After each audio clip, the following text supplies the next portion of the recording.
모니터링 관련돼서 우리가 좀 고려를 해보면 어, 영상 자료원 같은 경우에서 이제 그 대관을 무료로 해주는 걸 알고 있는데요.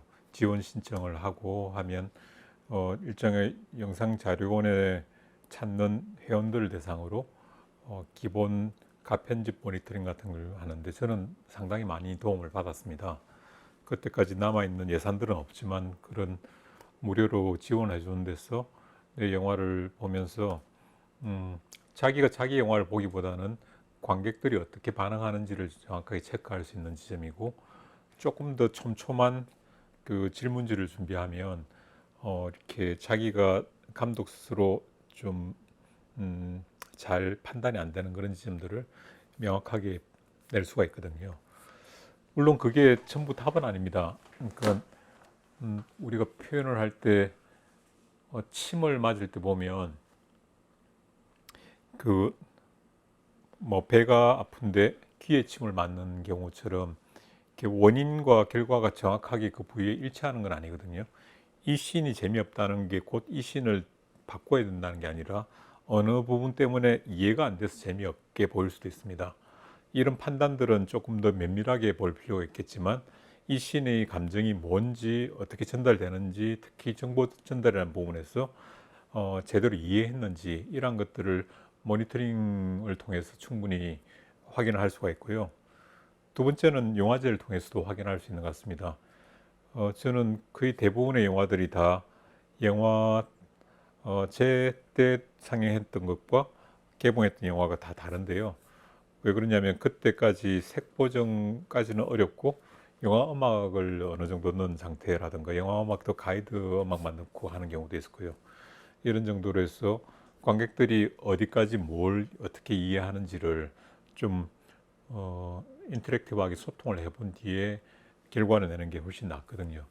아마 대부분의 감독들이 느꼈겠지만은 감독의 의도가 정확히 관객들의 의도하고 감정하고 그 같이 소통이 되는 경우가 한 50%도 안 되는 것 같아요.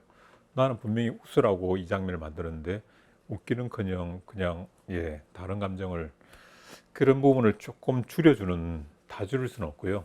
어느 정도 줄여주는 부분들이 있는 것 같고, 특히 똑같은 큰 스크린인데 불구하고 관객들을 10명이라도 앉혀놓고 자기가 영화를 볼 때 감독은 훨씬 객관화되거든요.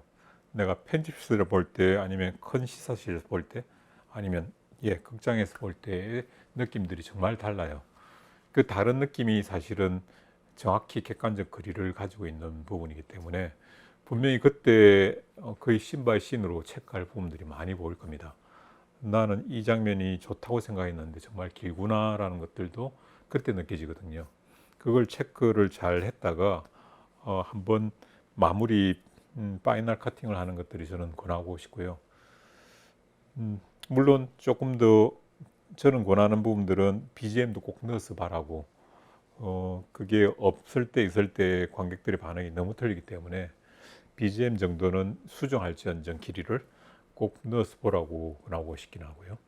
모니터 질문지를 준비를 하는데 그 모니터링 그룹이 무료인지 유료인지에 따라서 질문지의 길이가 좀 달라집니다. 이렇게 유료로 하려고 하면 거의 10페이지까지도 씬 바이 씬으로 다 하거나, 아니면 시퀀스 단위로 끊어서 평점까지 매기고 그 시퀀스의 문제점이나 이런 것까지 기록할 수도 있고요. 보통 무료로 한다면 A4지 한 장, 두 장 정도로 마무리돼야 되는데, 그게 제대로 된 시금석이 안 되면 아주 곤란해지죠. 엉뚱한 데를 나중에 고치게 되니까. 그래서 그 질문도 자기가 좀 전반적으로 감독이 체크해 봐야 될 것 같아요. 물론 영화 전반적으로 느껴지는 부분들도 일반적으로 쓰긴 하겠지만 그거는 지금 어쩔 도리가 없거든요. 대부분 다 감독이 갸웃거리고 있는 그런 장면들 중심으로 포인트를 잡아서 이게 그렇게 느껴지는지, 이렇게 그렇게 이해했는지, 이런 것들을 좀 명확하게 하면 할수록 그게 답은 좀 정확하게 나올 수 있습니다. 제가 볼 때는 한 50명 정도 그룹만 나와도 그 프로듀스나 옆에 스태프들이 100번 이야기하는 것보다 훨씬 효과적이라고 생각이 드는데, 그게 공통적으로 거의 뭉쳐지는 게 있어요. 이 장면은 왜 있는지 모르겠어요 라든지, 이런 게 좀 공통적인 부분 같아요. 그래서 전체를 선보이기에 앞서서 꼭 그런 과정을 한번 거쳤으면 좋겠다. 우리가 승부하는 영화들은 옆에 있는 다른 다큐멘터리 영화가 아니고 울그락불그락한 엄청난 블록버스터들까지 포함하고 있기 때문에 어느 정도 균질하고 밀도 있는 결과를 내려면 그런 과정을 여러 번 거치면 거칠수록 조금 더 소통력이 뛰어나게 된다고 하고 싶네요. 모니터링 중에서 제일 우선적으로는 아무래도 선배 감독이나 좀 소위 원로 그룹 있죠. 그쪽을 컨택을 해보는 건 좋은 것 같은데 쉽지 않죠. 섭외하기가. 그래서 영화제든 많은 지원 프로그램들 중에서 그런 모니터링을 해주고 또 후반 작업 지원을 해주고 하는 그런 데가 있기 때문에 저는 적극적으로 권하고 있고요.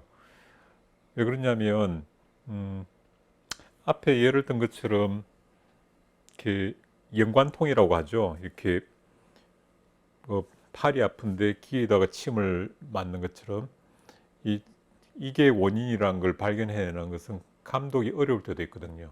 이걸 제거하면 이게 문제가 해결될 거야 라는 것은 아무래도 통찰력을 좀 갖춘 전문가 그룹에서 나올 수 있는 이야기이기 때문에 그런 근원적인 좀 치료나 접근 방식들, 물론 당연히 그때는 BGM의 의무가 없고 거의 가편집이 마친 정도의, 근데 제일 곤란한 상황들은 4시간짜리를 좀 모니터링 해달라든지 이럴 때는 거의 불가능하죠. 사실은 제가 받은 것 중에 제일 긴 게 8시간짜리를 가져왔는데 미안한데 2시간을 좀 줄여올 수 있냐니까 자기는 절대 못 줄이겠다고.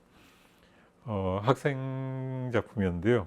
어쩔 수 없이 이제 며칠 걸쳐서 봤던 것 같아요. 하루를 다 보내도 또 이야기를 하기가 안 쉬운데 거의 전문가를 고용을 해야 되는 부분이죠. 그런 부분들은.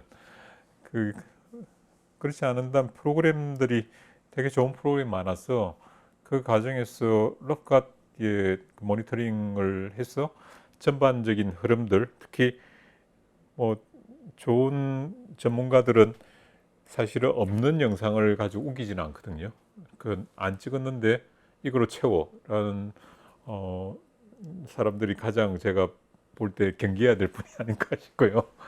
이게 무엇이 찍혀 있는데 무엇을 활용하고 무엇이 활용되지 않은 상태에서 지금 어떤 걸 채우고 어떤 걸 제거해야 될지를 조금 큰 틀에서 보고 현실성 있는 백업을 해야 되는데 나쁜 경우가 이제 비평하는 그런 경우죠. 그냥 전반적인 영화를 비평으로 끝나버리고 그랬어요 하고 있는데 다 끝났습니다라고 하면 되게 불편한 결과가 나오기 때문에 좋은 멘토 그룹이나 이런 부분을 좀 만들어 놓고 있다면 제일 좋고요.